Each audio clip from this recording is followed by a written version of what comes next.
Ndiudze ari kusaidi kwangu, ndoda kumboronga zvinga dzangu. Unyangwe pamwe zvichirema, pamwe pacho toita setine njema, asi pazvinosununguka ipapo, pazvinosununguka rega imbofara fara fara fara fara fara. Mangwana muzive kuti kune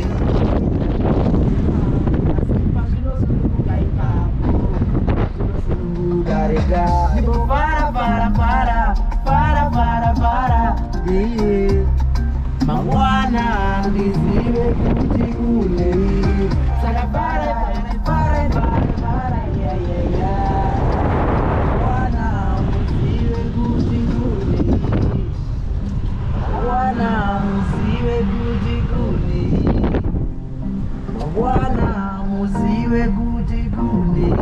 First alive. Mangwana muziwe. Oh, salute. Thank you. Okay.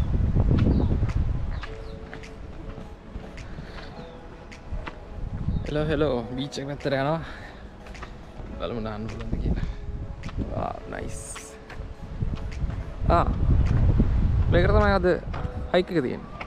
Lion's Head. අස්ටිය නානවා.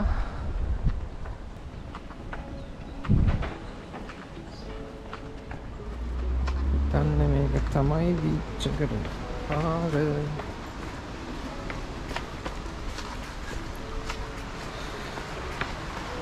Yes. Nice. Wow.